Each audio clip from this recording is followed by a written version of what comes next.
Hello students, we are going to learn about power plant based on nuclear energy. आपल्याला आता काय बघायचं आहे की अणूपासून वीज तयार कशी होते.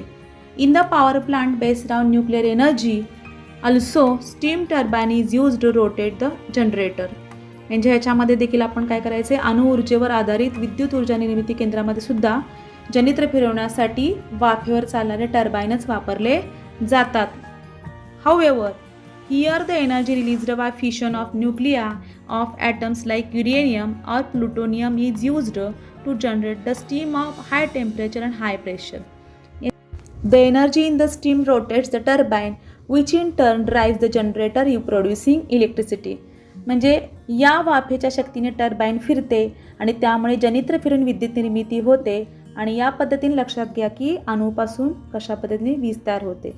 आता आपल्याला नेक्स्ट बघायचा आहे तो म्हणजे फ्लो चार्ट बघायचा. फ्लो चार्ट लक्षात घ्या. फ्लो चार्ट कसं आहे बघा की nuclear reactor for nuclear fission, then it converts into system for steam generation from water, then it converts to steam turbine, then जनरेटरची निर्मिती होते, then converts into electrical energy. हा तुम्हाला फ्लो चार्ट दिसत आहे. म्हणजे अशा पद्धतीने लक्षात घ्या. Here nuclear energy is converted into thermal energy, thermal energy is converted into kinetic energy of steam, kinetic energy of steam is converted to kinetic energy of turbine, and finally the kinetic energy of the turbine is converted into electrical energy, and the step by step transformation of energy is shown in the picture. म्हणजे तुम्हाला दिसत आहे की कशा पद्धतीने अणूमध्ये ऊर्जा असते आणि त्या अणूतील ऊर्जेचं रूपांतर कशामध्ये होतं, पहिल्यांदा थर्मल एनर्जीमध्ये होतं आणि थर्मल एनर्जीपासून काय तयार होतं, स्टीमची निर्मिती होते आणि त्यामुळे कायनेटिक एनर्जी तयार होते आणि then converts into turbines rotate होतात. टर्बाइन्स रोटेट तयार झाले काय तयार होतं, इलेक्ट्रिकल एनर्जी तयार होते. म्हणजे या पद्धतीने ह्या फ्लो चार्टवरनं तुम्हाला energy transformation nuclear power plant लक्षात आला असेल. आता आपल्याला नेक्स्ट बघायचं ते म्हणजे how does nuclear fission take place. म्हणजे अणुविखंडनाची प्रक्रिया कशी होते ते आपण प्रत्यक्षात जाणून घेऊ. When neutron is bombarded on atom of uranium-235, it absorbs the neutron and converts into its isotope uranium-236. म्हणजे युरेनियम-235 या अणूवर न्यूट्रॉनचा मारा केला असता त्याचे रूपांतर युरेनियम-236 मध्ये होतं, या समस्थानिकामध्ये होतं. Uranium-236 is being extremely unstable, converts into atoms of barium and krypton through a process of fission, releasing 3 neutrons and 200 megawatt energy. आता हा 236 जो युरेनियम आहे तो अत्यंत अस्थिर असल्याने त्याचे बेरियम आणि क्रिप्टॉन यांच्या विखंडन होऊन 3 न्यूट्रॉन आणि 200 मेगावॅट एवढी ऊर्जा बाहेर पडते. आणि या अभिक्रियेमध्ये the 3 neutrons generated in this process cause fission of 3 other uranium-235 atoms, releasing more energy. तर या अभिक्रियेमध्ये निर्माण झाले जे 3 न्यूट्रॉन असतात अशाच प्रकारे अजून 3 अधिक युरेनियम-235 अणूचे विखंडन करून ऊर्जा मुक्त करतात आणि याही प्रक्रियेमध्ये निर्माण झालेले न्यूट्रॉन इतर युरेनियमच्या अणूचे विखंडन करतात. तर हे तुम्हाला डायग्राम दिसत आहे की कशा पद्धतीने न्यूक्लिअर फिशन म्हणजे चेन रिॲक्शन होते. म्हणजे युरेनियम-235 परत तयार होतात आणि 3 युरेनियम-235 तयार होऊन परत त्याचं विखंडन होऊन मोठ्या प्रमाणामध्ये ऊर्जा तयार होते. आणि ही जी अभिक्रिया असते, the neutrons released in this reaction release more energy through fission of more uranium nuclei. अशा प्रकारे अणुविखंडनाची साखळी प्रक्रिया चालू राहते. अणुऊर्जा केंद्रात ही साखळी प्रक्रिया नियंत्रण पद्धतीने घडवून आणून निर्माण झालेल्या उष्णता ऊर्जेच्या सहाय्याने विद्युत निर्मिती केली जाते. This process of fission of uranium-235 atoms continues and is called a chain reaction. In nuclear power plants, a controlled chain reaction results in release of thermal energy, which is used for electric energy generation. तर अशा पद्धतीने या अणूपासून म्हणजे केंद्रकीय विखंडनपासून कशा पद्धतीने वीज तयार होते प्रत्यक्ष तुम्हाला दिसत आहे डायग्राम. ह्यालाच म्हणतो आपण चेन रिॲक्शन. आता आपल्याला पुढचं बघायचं आहे ते म्हणजे तुम्हाला इथं पिक्चर दिसत आहे ते म्हणजे schematic of nuclear power plant. म्हणजे काय बघायचं आहे की अणु ऊर्जेवर आधारित विद्युत निर्मिती केंद्राचा आराखडा कसा असतो. जसं तुम्ही कोलपासून आराखडा कसा आहे तसाच हा आराखडा तुम्हाला दिसत आहे. जसं आपण कोलपासून असेल किंवा नॅचरल गॅसपासून असेल, हा आराखडा लक्षात घ्यायचा आहे. न्यूक्लिअर पॉवर प्लांटपासून काही फायदे पण आहेत, लक्षात घ्या. Nuclear power plant does not use fossil fuel like coal, therefore problems like air pollution do not arise. Also, if sufficient nuclear fuel is available, this can be a good source of electrical energy. However, there are few problems associated with nuclear power generation. म्हणजे अणुऊर्जेवर आधारित विद्युत निर्मिती केंद्रामध्ये कोळशासारखे ह्याला खनिज लागत इंधन वापरले जात नाही, त्यामुळे याच्यापासून एअर पोल्युशन होत नाही. मग जर आपल्याला पुरेशा प्रमाणात न्यूक्लिअर फ्युएल मिळालं तर आपण अणुविद्युत ऊर्जा हा चांगला एक ऊर्जा स्रोत होऊ शकतो. परंतु याच्यापासून काही प्रॉब्लेम्स पण आहेत. ते प्रॉब्लेम्स मला इथे दिसत आहेत. कोणकोणते प्रॉब्लेम्स आहेत तर the products after fission of nuclear fuel are also radioactive and emit harmful radiation.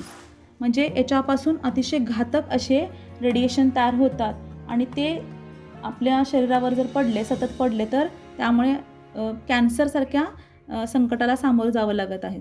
आणि त्यासाठी how to dispose nuclear waste safely is a big challenge before the scientist. त्यामुळे सायंटिस्टला मोठा प्रश्न आहे की या जो कचरा आहे, याच्यापासून निघणारा जो आण्विक कचरा आहे, त्या आण्विक कचऱ्याची विल्हेवाट कशी लावायची, हा शास्त्रज्ञांपुढे सुद्धा मोठा प्रश्न आहे. आणि second, an accident in nuclear power plant can be very fatal. This is because the accident may result in release of very harmful radiations. म्हणजे अणुऊर्जा निर्मिती केंद्रामध्ये अपघात जर घडल्यास त्यातून बाहेर पडणाऱ्या आण्विक कारणामुळे प्रचंड जीवितहानी होऊ शकते. त्याच्यापासून हार्मफुल रेडिएशन बाहेर पडतात आणि ते रेडिएशन खूप घातक असतात. त्यामुळे स्किन प्रॉब्लेम्स असेल, कॅन्सरसारख्या संकटाला सामोरं जावं लागतं. अशा प्रकारचे भरपूर याच्यापासून प्रॉब्लेम्स होतात. ओके, आत्तापर्यंत आपण वेगवेगळ्या स्रोतापासून कशी इलेक्ट्रिक एनर्जी तयार होते आपण बघितलेलं आहोत. आता आपल्याला बघायचं आहे की power generation plant based on energy of natural gas, म्हणजे नैसर्गिक वायूपासून वीज कशी तयार होते हे आपण जाणून घ्यायचं आहे. In this plant the turbine is run by a gas at very high temperature and pressure generated by combustion of natural gas. म्हणजे जसं आपण कोलपासून असेल किंवा दॅट इज इतर आपण जे सोर्स बघितले त्याच्यापासून जसं आपण जनरेटरची निर्मिती करून आपण इलेक्ट्रिक एनर्जीचं निर्मिती केलेली आहे, तसंच याच्यामध्ये देखील टर्बाईन्स रोटेट करण्यासाठी याच्यामध्ये देखील आपल्याला हाय टेम्परेचर आणि प्रेशरचा वापर करून आपल्याला नॅचरल गॅसचा उपयोग करून आपल्याला इलेक्ट्रिक एनर्जी तयार करायची आहे. त्यासाठी आपण फ्लोचार्ट तुम्हाला नेक्स्ट बघायचा आहे. फ्लोचार्टवरनं हा जो फ्लोचार्ट आहे हे फ्लोचार्टवर लक्षात घ्या. There are 3 main sections in this type of plant. Pressurised air is introduced into the combustion chamber using a compressor. In the combustion chamber, the natural gas burns in presence of the air. The gas at very high temperature and pressure generated in this chamber runs the turbine. The turbine then drives the generator to produce electricity. तर याच्यामध्ये नैसर्गिक वायू ऊर्जेवर आधारित विद्युत संचामध्ये मुख्यतः 3 भाग असतात. कॉम्प्रेसरच्या सहाय्याने ज्वलन कप्प्यामध्ये उच्च दाबाची हवा सोडली जाते. तिथे नैसर्गिक वायू व हवा एकत्र येऊन त्याचे ज्वलन केले जाते आणि या कप्प्यातून आलेला अतिउच्च दाबाचा आणि तापमानाचा वायू टर्बाईनची पाती फिरवतो आणि टर्बाईनला जोडलेले जनित्र फिरून विद्युत निर्मिती होते. तर या पद्धतीने विद्युत निर्मिती कशी होते हे लक्षात आलं असेल. आता आणखीन एक फ्लोचार्ट तुम्हाला दिसत आहे की दॅट इज नैसर्गिक वायूमध्ये कुठली एनर्जी असते, chemical energy. Then chemical energy is converted into that is kinetic energy generated due to combustion of natural gas. म्हणजे नॅचरल गॅसच्या कंबक्शनने ज्वलनामुळे काय तयार होते, गतिज ऊर्जा तयार होते आणि कायनेटिक एनर्जी तयार झाल्यामुळे टर्बाईन्सची निर्मिती होते आणि टर्बाईन्स निर्मित झाले तयार काय होतं, electrical energy. The step by step that is produce electricity. म्हणजे अशा पद्धतीने या टप्प्याटप्प्याने विद्युत ऊर्जा कशी होते तुम्हाला लक्षात आलं असेल. आता आपल्याला बघायचं आहे schematic of power plant based on natural gas. म्हणजे तुम्हाला दिसत आहे की इथं चित्र तुम्हाला कशाचं आहे तर नैसर्गिक वायूवर आधारित विद्युत निर्मिती केंद्राचा आराखडा कसा असतो, म्हणजे प्रत्यक्षात कशा पद्धतीचं स्कीमॅटिक असतं हे तुम्हाला नॅचरल गॅसपासून कसं आहे ते बघा. तर याच्यामध्ये तुम्हाला काय काय दिसत आहे की याच्यामध्ये जे इंधन वापरलेलं आहे त्याच्यामध्ये काय वापरलं आपण, नॅचरल गॅस. आणि नॅचरल गॅसमध्ये त्याचं compressor high temperature and high प्रेशरवर याचं केलं जातं. उच्च तापमान उच्च दाबाखाली याचं दॅट इज टर्बाईन्स निर्मिती होते आणि टर्बाईन्स रोटेट झाली काय तयार होते त्याच्यापासून generator, than it converted into electrical energy. तर हा जो आराखडा आहे तुम्हाला याच्यावरनं कळेल. आता त्याच्यानंतर आणखीन एक तुम्हाला दिसत आहे की आपल्या इंडियामध्ये कुठे कुठे नॅचरल गॅस पॉवर प्लांट आहेत आणि त्याची कॅपॅसिटी किती आहे लक्षात घ्या. साधारणपणे जे प्लेस आहे ते म्हणजे समरलकोटा, हे कुठं आहे तर आंध्र प्रदेशमध्ये आहे. त्याची कॅपॅसिटी आहे 2620. अंजनवेल आपल्या महाराष्ट्रामध्ये आहे, त्याची कॅपॅसिटी आहे 2220. त्याच्यानंतर बवाना हे आपल्या कुठल्या स्टेटमध्ये आहे तर दिल्ली या स्टेटमध्ये आहे, त्याची कॅपॅसिटी आहे 1500 मेगावॅट कॅपॅसिटी असते. आणि कोंडापल्ली हे आंध्र प्रदेशमध्ये आहे, त्याची कॅपॅसिटी आहे 1466. तर या पद्धतीने इंडियामध्ये कुठे कुठे नॅचरल पॉवर प्लांट आहेत हे लक्षात आलं असेल. तर आणखीन लक्षात द्या, remember that though use of energy is unavoidable in our day to day life, it is necessary to use it carefully and only in the required amount. आपल्या दैनंदिन जीवनामध्ये आपण ऊर्जेचा वापर आवश्यक आहे, आपल्या गरजेचा आहे, तरी तो आपण वापर कसा करायला पाहिजे, आवश्यक तेवढाच आणि काळजीपूर्वक करणे गरजेचं आहे. कारण ऊर्जेचे स्रोत जरी आपण वेगवेगळ्या स्रोतापासून ऊर्जा तयार करण्यामध्ये आपण यश मिळवले आहे तरीसुद्धा आपण ऊर्जेचा वापर कसा करायला पाहिजे, काटकसरीने जपून करणं गरजेचं आहे, हे लक्षात घ्यायचं आहे. Okay, till we are going to learn about hydro electric energy power plant. आता आपल्याला बघायचं आहे की पाण्यापासून वीज कशी तयार होते. In hydroelectric power plant, the potential energy in water stored in dam is converted into kinetic energy of water. Fast flowing is brought from the dam to the turbine at the bottom of the dam.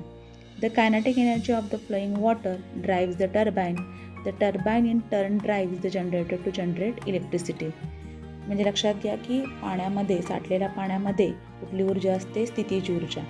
आणि जेव्हा पाणी वाहतं असतं त्याच्यामधून आपली ऊर्जा तयार होते, कायनेटिक एनर्जी. आणि कायनेटिक एनर्जीमुळे काय तयार होतं की टर्बाईन्स रोटेट होतात आणि टर्बाईन्स रोटेट झाले की त्याचं कन्वर्शन कशामध्ये होतं, जनरेटरमध्ये होतं. जनरेटरची निर्मिती तयार झाली काय होते, इलेक्ट्रिक एनर्जी तयार होते.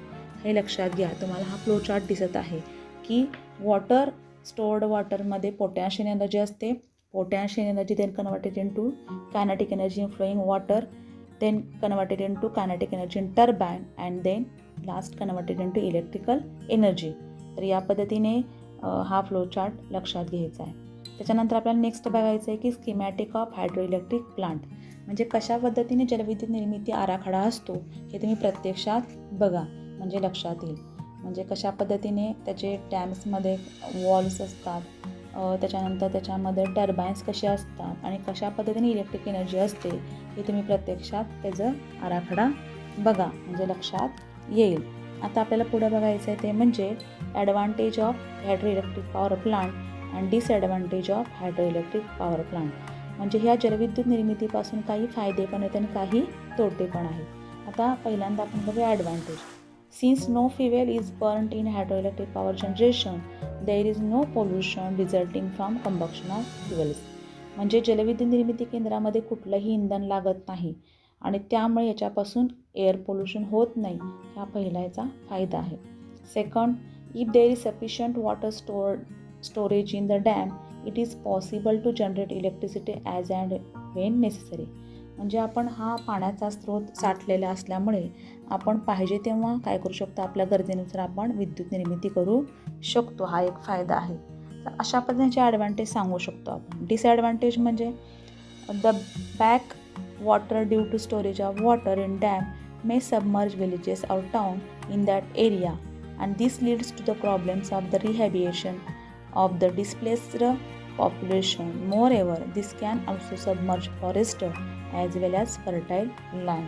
धरणात साठलेल्या पाण्यामुळे पाठीमागची खूप मोठी जमीन पाण्याखाली येऊन काही गावे विस्थापित होऊ शकतात आणि त्यामुळे तिथल्या लोकांना पुनर्वसनाचा प्रश्न मोठ्या प्रमाणामध्ये निर्माण होतो. तसेच सुपीक जमिनी त्या धरणाखाली जातात, जंगले जातात आणि त्यामुळे बऱ्याच लोकांना तिथलं स्थलांतर करावं लागतं.